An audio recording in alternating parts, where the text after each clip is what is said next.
Good afternoon, everybody. Sorry about the false start a few minutes ago where the stream started and stopped and I had to hurriedly make another event, all down to human error, pretty much. I'll blame something else, but probably mostly on me. Anyway, thanks for picking this one up and joining us. So today we're going to edit a photo submitted from our community as part of our current promotions that we're running at the moment from Danielle Chivon. Hopefully I've said your name right, Danielle. So it's a couple of different shots. This one, excuse me, on screen, that's a super easy edit. We'll do that one second. And then this one's actually a good little lesson in luminosity masking and a couple of things that are good to get your head around. And then, as I said, this one is nice and simple. We're just going to accentuate the fog rolling off the hills a little bit, as you can see. So that's the plan for today, and we'll wrap that up in 30 minutes or so. Any questions, please feel free to fire them in the chat. And myself and Diego and Yulia, who are also standing online, will be happy to answer them as well. All right, let's get started. So, first of all, before we get into the fun stuff with luminosity masking, we can see the exposure is pretty spot on. It's not a great deal that we need to do. Quite difference in dynamic range. Let's just reset to make sure we're all back to the front. Yes, we are. So dynamic range wise is pretty good. If we pull the highlights all the way down, you can see we've got loads of detail in the clouds. If we open up the shadows, we can see we've got loads of detail in the shadows as well. Obviously, don't be tempted to do something like that because it looks pretty terrible. So, but it would be nice to get a little bit more of a hint out of the clouds and also to open up the shadows a little bit as well. Now, ideally in the clouds, it might be nice to throw in some clarity as well, just to make them a bit more dynamic. But the issue of applying that globally is, of course, it's going to put it over the whole shot. And we don't want too much clarity in this part because it's just going to get too contrasty, too blocky, too crunchy. It's not going to look good. So therefore, it would be nice if we can separate out the sky from the foreground. Now, as fortunately in this shot, we've got quite a nice definition between the highlights and the shadows. It should be pretty easy to divvy that up with the luminosity mask rather than trying to brush by hand or whatever.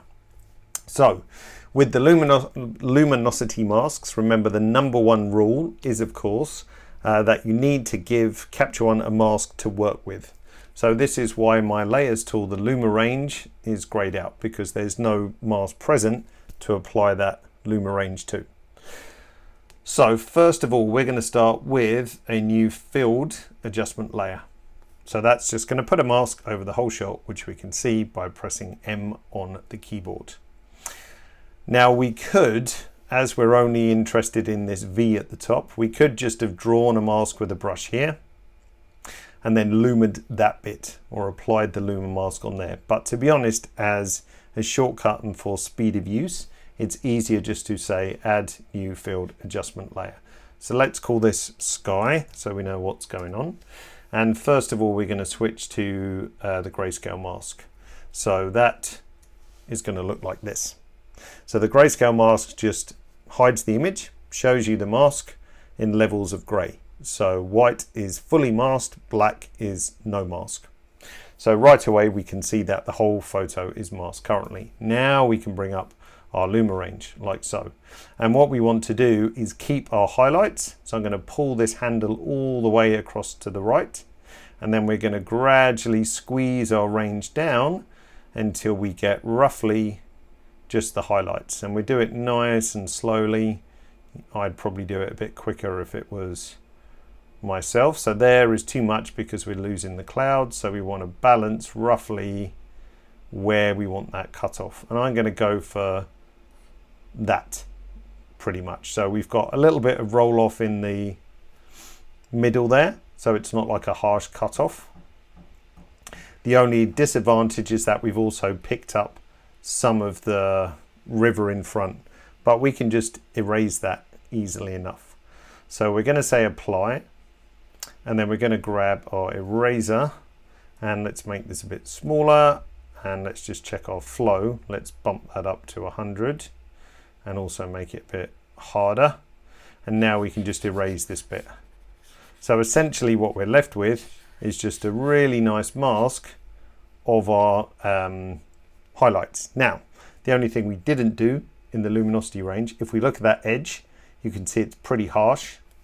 It's a little bit binary, it's not that soft. Oh, let's just get rid of that little tiny bit there. Let's get rid of that. There's a few other bits. Don't have to be super pedantic, but might as well. But as I was saying, if we look here, that's pretty hard edge, on or off, if you like. So let's try and soften that up a bit. Now, the easiest way to do that with our Luma range is to use the controls within the Luma range tool. So by default, radius is set to 0. So that means the slider underneath sensitivity does nothing. So even if you drag that slider all over the place, nothing will happen. So we need to increase our radius to activate the sensitivity slider. So I'm going to push this all the way to the right, and straight away you can see, if we go back to 0, see how kind of crunchy that looks. And then as we bump the radius up, we're now actually getting a nice roll off into those areas. Now, if we bring sensitivity to 0, it's going to feather the edge. If we bring it up to 100, it's going to find the edge. So we want a bit of a compromise, I would say. So it's not too hard nor too soft. Because if we make it too soft, we're going to get a halo around those edges. Maybe once we've done the adjustment, you'll be able to see what I mean. So now we've got a nice mask just up in the top like so. So let's turn that mask off, and now we are free to create in the area like so. So what we're going to do, clarity, wasn't it? So if we up the clarity somewhat and then pull the highlights down, we can get a bit more in the sky. Now really, if you wanted to, you could go full crazy like that, but it's probably not looking super realistic.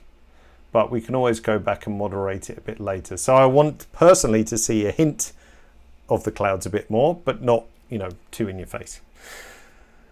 Now we can deal with the foreground. Now the good news is that we've already got the highlights, or we've already got the sky, so we can flip that to make our foreground without having to go through that whole process again. So I'm going to make a new empty adjustment layer and call this foreground. And what we're going to do is we're going to copy the mask from sky. So we just did a right click on foreground and copy the mask from sky. So that's going to copy that mask and that Luma range. Now if we look at our grayscale mask again, we've got that. And basically we just want to invert it. Now before you would hurriedly go across and right click and say invert mask, what's going to happen? So it's going to invert the mask, and remember we started with a filled mask, put our Luma range on top, and then I did a bit of erasing. So if I invert the mask now, it's probably going to look super weird. Let's invert it. So there we go. That doesn't help us, does it? So let's Command Z that. So what do we need to do instead? Because remember, we're inverting the mask, we're not inverting the result. So to get the result of what the mask and the Luminosity and the Luma range are doing in combination, we need to stick that mask as it is. And the technical term is rasterizing. So now if I right click and say rasterize mask, see that little sunshine went away, which indicates there's a Luma range currently operating on it, and you can always go back into it and tweak it should you wish. This is now stuck as is. So now if I right click and say invert mask, we're going to get the opposite, like so. So I know that it can be a little bit hard to get your head round, and I struggled with it when I first looked at Luma range, because I expected Luma range to work on its own, if you like, but Luma range always operates with a mask in tandem. So when you say invert, you're inverting the mask, not the result of the mask and the Luma range in tandem. So that's why it's good, if you want to invert it, is to stick the result, which is to rasterize, and then invert like so. Okay, so now let's press M on our keyboard. So now you can see we've usefully got the mask in front. So I would like to open up the shadows a little bit, but not too much, because we still want it to be natural. Like, even though we've got all that dynamic range, that's not how it's going to look to you if you were standing there. And by opening up the shadows, we want to keep our nice dark blacks like so. And now we can independently add a little touch of clarity into that area, which is way less than it is with the sky. It's quite high, 37. With the foreground, it's 16. So that means we've got some independent control over those two elements, which works much, much better. Now to finish this off, if we just look in this area and maybe in this area and also here, because we're shooting into the light, there's a bit of shadows which might need recovering independently, which is a good case for a quick style brush. Now, if you missed the last live all about style brushes or the webinar, where the travel and street webinar, where we use style brushes quite a bit, you might have missed that I've made my own custom tool tab which just has layers and style brushes, because for me this tool tab was getting a bit full, involved a lot of scrolling up and down, so I've just given them their own home, which I find them a little bit easier to use. So I'm going to grab not one of my funny name custom brushes, but I'm going to grab Shadows Recover. That sets my brush cursor tool straight away. Go onto the shot. I'm going to make it smaller, because all I want to do is just open up the shadows a touch here and a touch there, just so we see a bit more into that. And if that's too much, we can just dial it back with the opacity somewhat as well. So if we turn Shadows Recover off and then back on, you can see it's just opening up those areas a little bit, which is great. And as those are relatively saturated, I personally think it might be nice if I grab a saturation minus, make that a touch bigger, and then just take out a small amount of saturation from there as well. So because it's quite a nice low saturated shot, having those big, brightly colored things in the middle is a bit distracting. And then finally, let's just grab a burn. Where are you? Burn, dodge, burn, right there. Make this a bit smaller. I'm using the shortcut, which is a really fast way to change the brush size. So just to remind you, if you're on a Mac, oops, wake up camera. Sorry, it went to sleep. Helps if you turn the camera on. It'll come back to life in a second. There we go. So if you're on a Mac, you want to use Control Option and then just drag left and right, and you get the little heads up display so you know what's going on. If you're on a PC, Control Alt, and then you need to right click with your mouse and then drag. But it's the same as Photoshop. So if you're a Photoshop user, that's pretty easy. Okay, what was I doing? Saturation minus. Did I do saturation minus? Oh, I was going to burn, wasn't I? So I just wanted to darken these areas down a bit so that the water was a little bit brighter. Like so, simples. Now the nice thing is we can always go back through our layers stack and decide, did I go a bit over the top or not? I think that's pretty subtle. I might just pull the sky back a bit. If we bring up our before and after, you can see before and then after like so. And as always, the benefit of working in layers like so is that we can always limit the impact of what we've done if we were a bit over the top at the time. So that was our saturation minus. Pretty happy with that. The darken is also good. So great example of working with Luma ranges. As I said, the first bit, you might want to rewatch that back if that concept's a bit alien to you. But the takeaway is always to remember the Luma range is operating on a mask that's present. So another way we could have done it, if I'd done let's just do a new variant for a second. We could have started with a brush like this. So let's make sure we've got full flow. So if I just did a brush like this, something like that, and then said fill mask, so that fills it in, and then we could have lumed that, and it would have had a similar result, because you'll start to see the red look creeping away up the top. So we could have done that, and then we wouldn't have had to erase that bit in the front. So whatever you feel comfortable with, or whatever you think is faster, both options work in the same way. So there's our grayscale mask once again. Similar result to the first, but if I make a new filled layer, a new empty layer, copy the mask from adjustment layer 1, rasterize it to stick that result, and then do the invert mask, then we've got the same result. So you can decide what you think is best. Okay, Andreas says, I use speed edit a lot. When do you implement shortcut key for style brushes? Glad that you're using speed edit, that's great. Yeah, there has been some comments that it would be nice to have a shortcut for a style brush. That would probably help the workflow even more. So thanks for your input. Any input you give us always comes back to us. So thank you.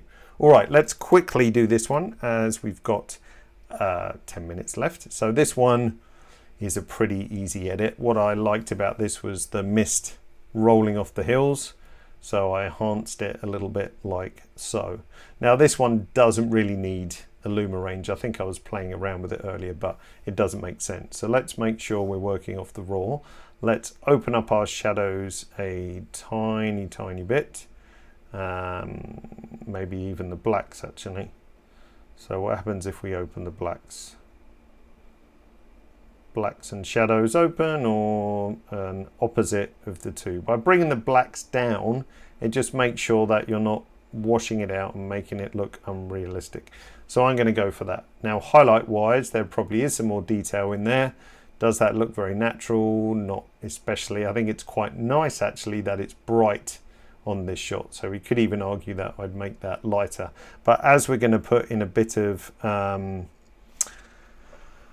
flare in this area, then I don't think there's so much benefit to bringing that back. What we will do though is drop in a little bit of clarity, because there's lots of nice detail going on in these rocks. We could probably even afford, oh look, there's a little tiny cross, it looks like, on the top of the hill there. Let's put in, as we've got the detail. The other one was ever so slightly soft. Don't know if there was just a bit of movement, but this one we can afford a few points of structure as well. Nothing's getting ugly, it's no noise, so we might as well get as much detail out of that as possible. Now to add a little bit of flare or haze, I experimented with a couple of different ones. So let's try first of all add haze, and this is essentially using the dehaze tool but in opposite. So let's brush a bit in and then I can show you what it's doing. So let's make that smaller, and let's just, oh, have I got a mask on? Hang on. Yeah, I had the grayscale mask still activated. That scared me for a bit. So let's just add a bit of haze, just accentuating what's there essentially. And again, if it's a little bit too much, we can just dial this back ever so slightly. Now it doesn't look like I've done much, but that's because these adjustments have a deliberate low flow, so it builds up nice and slowly. So if we turn haze add off, then you can see we've just brought that rolling mist a little bit further down the mountain, and we can see we're on -50 dehaze. And there's also a little trick with the RGB curve as well. So we've lifted up that black point, which is just giving us a bit of fluff as well. If I wanted to double up more, we could add some soft flare, and then that does a similar thing, but it's just a different bunch of tools. We could add a bit more mist if we wished as well, and we could also bring down the opacity slightly if we wanted. Now looking at my background, did we go a bit too much on the shadow lift? Maybe. So I dial that back a small amount as well. And maybe even this shot also looks good, lowish saturation as well. So if we bring up our before and after, so that's how it came out of camera, and then that's with just adding to what was already there, which you could argue is a nice result or not, but I happen to like the mist coming off the mountain, and then adding a bit more of it I don't think is super dishonest. That's what I did earlier. And that's this one. So almost the same, slightly different. Peter, you must have been sleeping. Can we use keyboard shortcuts with the new style brushes? We just answered that one. But at the moment you can't, but it's definitely a good response. Okay, but you can use keyboard shortcuts to make brushes bigger and smaller. So if you wanted to use your square, what's going on with this camera today? It's obviously having a little battery power issue. There we go. You can use square brackets to change the size, or shift square brackets to change softness and hardness, but the easiest thing to do is those control option and then drag. If you do shift control option, spider fingers, and then you can change opacity and flow as well. So you've got both options as well. So just remember that accelerates greatly the use of changing or using the brushes, because just with the quick 2 fingers on the keyboard, you can go from very small to very big, as opposed to having to right click, find the slider and adjust there. It's just a much more elegant keyboard shortcut. Okay, a couple of other things to remind you of. Oh, there was a question from Bob. So what was the purpose of rasterize and how you do that? So if we go back to, so this adjustment layer, I don't think it's doing anything useful. Oh, okay, so that's a luma mask of the sky again, essentially, which I discovered wasn't really necessary. Now, at any point with the luma mask, you can always go back in and adjust it as necessary, as you can see. So you can always post go in and adjust it. But what that means is that if I wanted to invert it, so if we said invert mask, it inverts the mask, it doesn't invert the result. And the result is the mask plus the luma range that you've put on it. So if I wanted to truly invert what was on screen, then we need to right click and say rasterize, which takes away the luma range and sets the result as you see it on screen, as if you had painstakingly drawn that mask by yourself with a very tiny brush. So if we say rasterize, the sun goes away, and now this mask is just like any other. So if I right click and say invert, it's going to flip it. If I right click and say feather, we can fluff up the edges like so. If we right click and say refine mask, then we can do the similar treatment that we were also doing in the luma range, which would be to fine the edges and make that a crisper mask. So always watch it back again if you wish, and then hopefully that would make sense. Okay, Simon, no, you can't change the shortcut for the control option or shift control option. That's locked, if you like, in that result. And that was purely for, I think it was for coding purposes. It was pretty hard to add it as a customizable shortcut, and really you need 2 modifiers to be able to do it, but maybe in the future, Simon. Okay, what I needed to just remind you all of is that we still have our blue challenge, join the color challenge. What does that mean? You can be in the running to win a very nice ProPhoto A10 flash. All you need to do is enter your entry, your photo on Instagram or Facebook, tag it with Capture Colors, tag it with our account as well, just to make sure that we can see it, and then we'll be awarding the top entry the ProPhoto A10. Now it's a pretty loose theme, so as long as there's some kind of hint of blue in there, then it works. So don't feel that you need to adhere to anything super strict, but please send your entries in. Okay, and then final thing to mention, please keep up to date on all our social media platforms, sign up to our newsletters so you know what's going on. If you want to be reminded when we're going live, I've got a new animation to play, which I'm very excited about. So in YouTube, if you subscribe, don't forget to hit that, and then if you hit the bell as well, 30 minutes before we're going to go live, you get a notification, and also at the point of going live, you get a notification as well. So hopefully that means that you wouldn't miss out. So there we go. Thanks for joining us today. Thanks to Danielle Siobhan, nearly got it the wrong way around then, for submitting your 2 lovely photos like so. We're very pleased to see those, and hopefully the rest of you can get lucky in the Capture Colors challenge too. So take care and see you all soon. Bye now.